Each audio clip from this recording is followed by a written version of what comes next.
What happens when a Wookiee designed to be sold as a gladiator rips out the heart of the slave trade that made him?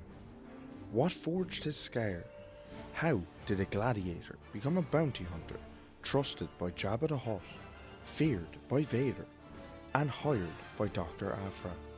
Today we dive into the full life of Black Krrsantan, from pit fighter to palace blade to Mos Espa's right hand muscle. We'll trace each scar, each contract, and every turn where loyalty and money collided. We start where stories like this begin. Disgrace and exile. Krrsantan is a Wookiee from Kashyyyk who left or was forced off his homeworld. Desperate for place and recognition, he sought out the Xonti Brothers, notorious pitmasters who ran gladiatorial circuits and sold fighters to the highest bidders. The Xonti didn't train him gently. They, with help from illegal tech surgeons, transformed him into a spectacle. His fists reinforced with metal, his skeleton and knuckles altered so that one strike could crush armour and bone. The workshop details invasive cybernetic reinforcement and combat conditioning to make him a pit star and ultimately a product. After the brothers' tests and brutal chopping of squads, Krrsantan survived, and that survival became his brand.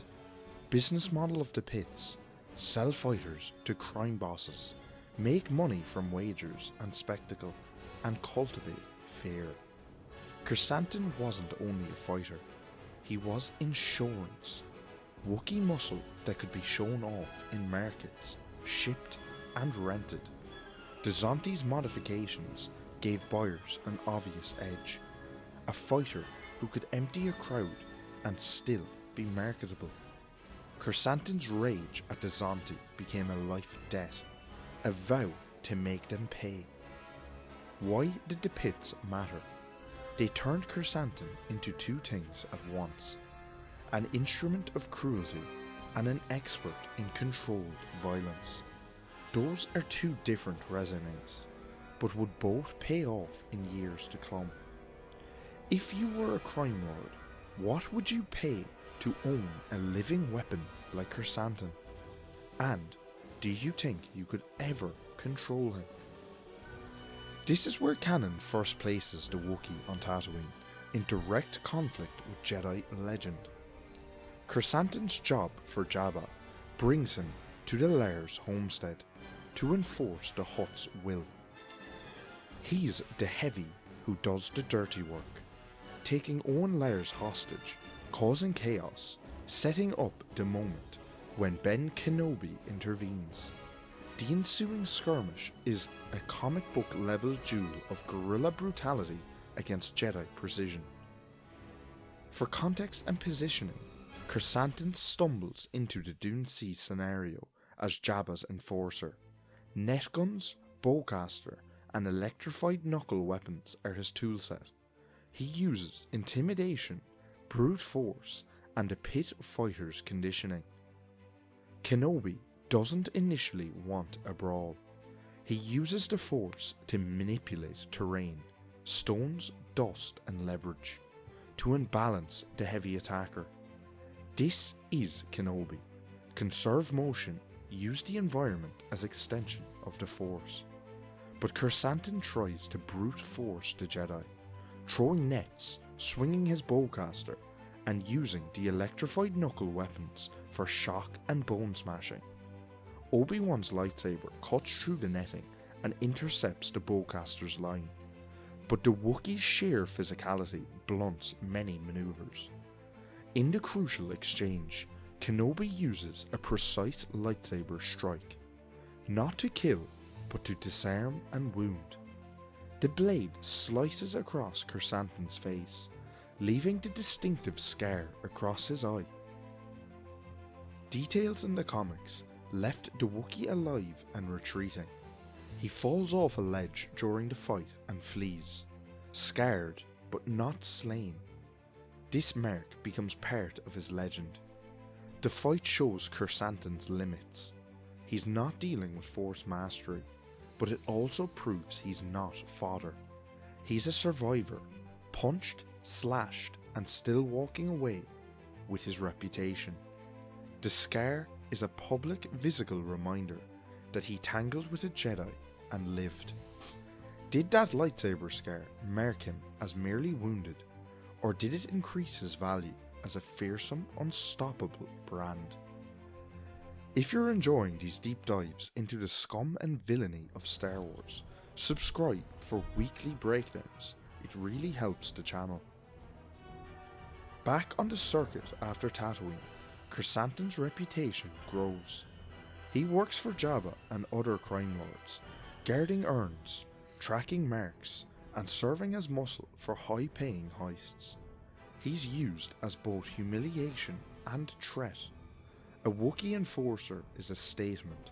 Some of his notable contracts and patterns include the Antillian job, Krrsantan's capture of Han and later death duel with Chewbacca show his role as a hired gun for corporate and elite clients, not just hot muscle.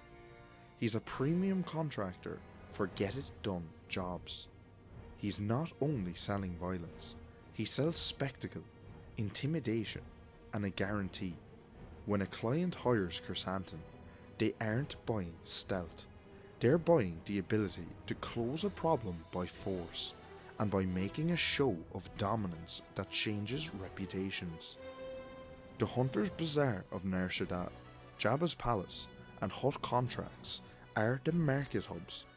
He alternates between frames, gladiator, enforcer, and mercenary for bigger players.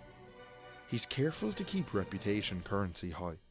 A single failed job could devalue him.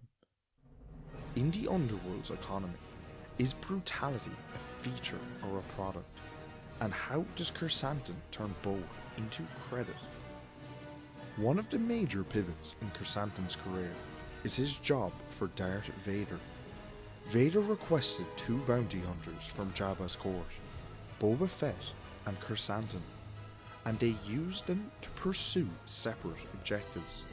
Fett hunting Luke's allies, Krrsantan tracking an Imperial agent tied to the Emperor's own projects. This put the Wookiee into the orbit of the galaxy's darkest and most secretive campaigns. Vader trusts lethal, obedient muscle for Black Ops. He wants results, not bargaining. Krrsantan is paid, asked for efficiency, and handed off as an agent who reports back rather than philosophizes. Krrsantan successfully tracked and captured the agent Kylo 4 and delivered him to Vader, who executes interrogation and ultimately destroys him. Krrsantan bears witness to the sort of cold procedural cruelty that defines the Emperor's inner circle. Working for Vader is dangerous and lucrative, but it also burns contacts. After working for Vader, Krrsantan isn't a free man. He has a ledger of deeds he can't erase. You're either on Vader's payroll or on a list of expendables. Krrsantan navigates this by being pragmatic. Money now, consequences later. But how do you balance a paycheck from the galaxy's most feared Dark Lord against the career risk of being stamped into Imperial memory? Moving on to his relationship with Doctor Aphra is where Krrsantan's personality, loyalty, and rise get complicated in the best way.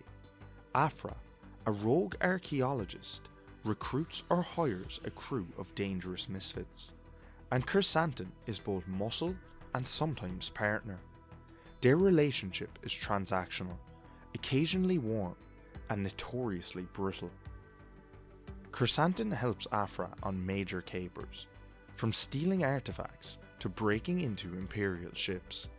His presence is practical, heavy lifting and intimidation, and strategic. He can breach defences the way a living battering ram could.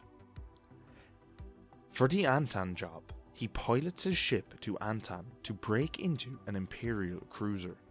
He is effective at close boarding operations, taking advantage of his brute strength and ferocious presence. His relationship with Aphra alternates. She saves him, or he saves her. But when a tidy credit appears, Krrsantan can and will betray. Comic arcs show him turning on Aphra when a high payout exists.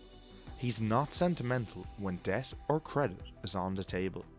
Yet there's a code. Betrayals are business. Friendship is measured by keeping accounts settled. Krrsantan has personal loyalties, but no ideological commitment to any side. He'll work with Aphra as long as it lines up with his credit and his vendettas. The comic shows a repeated cycle. Fight with Aphra, earn pay, muttered gratitude, betrayal attempt, and rescue. It's like a toxic long-term contract. When bounties on Aphra or others are offered, he sometimes accepts because money is immediate, and Wookiee culture for him is filtered through survival and debt. There are moments when his instincts for loyalty slip into full mercenary mode. These moments define his reputation as both reliable muscle and unreliable friend. After Jabba's fall, Hutts and factions jockey for Tatooine spoils. The twins hire Krrsantan as muscle for their campaign. Boba Fett has taken the throne. The twins try to reclaim territory and send Krrsantan as their answer. That leads to the assassination attempt on Boba Fett inside his palace. The fight scene plays differently in the comics and the show, but the beats are the same. Surprise, close quarters brutality. On the Book of Boba Fett, Krrsantan fights in the palace. He attacks Fett while he is vulnerable and gets tossed into the pit. In the show, his fall is dramatic and cinematic, a gladiator's comeuppance moment that also serves as a statement. Fett's control of Tatooine is not a foregone conclusion.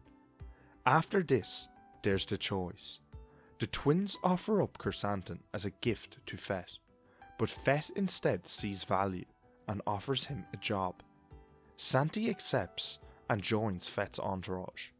Later we watch him fight the Pike Syndicate as part of Fett's war for Mos Espa. Krrsantan is a frontline fighter in the Mos Espa conflict, taking and dishing out wounds, proving loyalty to Fett after the palace sequence.